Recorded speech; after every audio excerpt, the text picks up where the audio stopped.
मगाच्या भाव भयणीनो तुमकां सर्वांक हांव देवाचे आशिर्वाद मागता. आयचे पयलें वचप मलाकी प्रवादीच्या पुस्तकांतले मलाकी जावन क्रेचे प्रवादी सरेस्परान धाडल्लो आपल्या पुताच्या येण्या लोकां तयाराय करच्याक.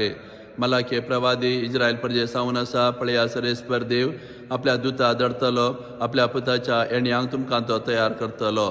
तो सोनारा भशेन येतलो. तो दुबी भशेन येतलो. कशें सोनार भांगार उज्यांत घालासून तांचें आसलें कसमाल खावडून नितळ निर्मळ करता आनी कशें दोबी कितलें मेळ्ळें वस्तू दिल्यार तें नितळ निर्मळ करून दिता.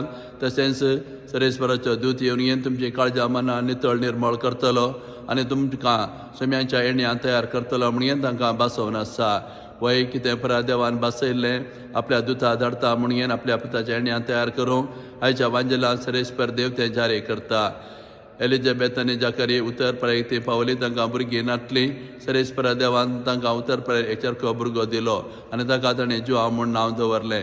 होच जावन आसलो सरेस्परान बासयल्लो दूत आपल्या पुताच्या येण्याक तयार करच्याक धाडटा म्हणून बासयल्लो दूत जावन आसा जुआं बावतिस्त. तो जुआं बावतिस्त अरण्या वेता, मागणें करता, ध्यान करता आनी उपरांत लोकां मदें येवन लोकां तो उलो दिता. पातकी जिबी सांडात, बरी जिणी जियेयात आनी ह्या उतरां मारिफत सोम्याच्या येण्यान तयार रावंक तांकां उलो दिता.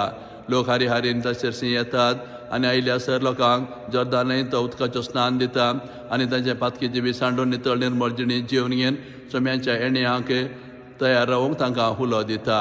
वय आतां आमी आद्वंताच्या काळार आमी आसांव. पयस बाबा आमकां सोम्यांचो जल्माचरण करूंक आमकां तयार करनासा. ते देखून आमचें काळजांनी मन आमी कितलें नितळ निर्मळ केलां तें आमकांच आमी विचारया. कुमसार आमी जावन पातकाचें बोक्षण आमी जोडलां आनी आमची काळजांनी मन नितळ केलां आमकांच आमी विचारया. ते देखून नितळ काळजान नितळ मनान आमी नातालांचें फेस्ताचरण केल्यार मात्र आमी जेजू पळोवंक शकता, ताका भोगूंक शकता.